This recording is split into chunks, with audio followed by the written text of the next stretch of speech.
Afrika yedu tinotenda Mwari nokuda kwebasa rake. Siyabonga uNkulunkulu ngenxa yomsebenzi wakhe. Tinotenda neshoko raparidzwa. Siyabonga nezishumayelera.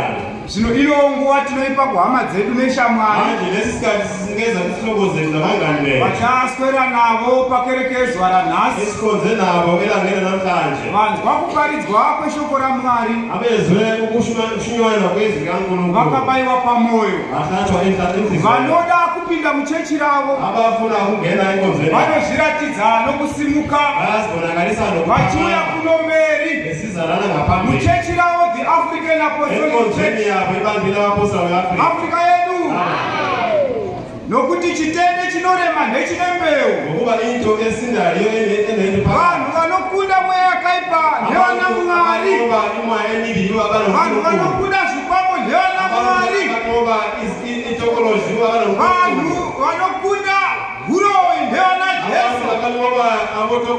Zvino uyei kuna Jesu wenyu. Kuti mugokunda zvakaipa. Uyei kuna Mwari wenyu.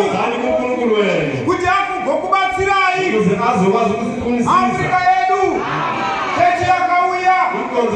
Shoko richibva kudenga kuna Mwari. Gore 1957. Kumuranda waMwari paurumazha waAfrika. Vari pamurambinda. Pedyo nebridge. Varwizi muna mumwera hari. Shoko rakabva kudenga richiuya richiti. The African Apostolic Church. Zvichireva kuti chechi yevanhu vatema. Chechi yevana veAfrika. Ndino marangaida ako. Nokuti mumwe anosemesa. Chechi yenyu yakauya. Vanhu veAfrika.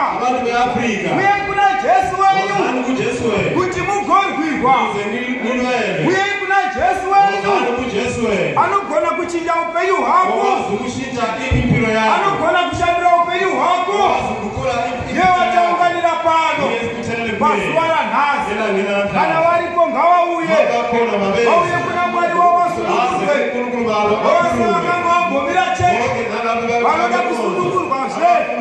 Ngavauye kuna Jehovha Mwari wavo kuti Mwari avabatsire muzita raJesu muchiimba.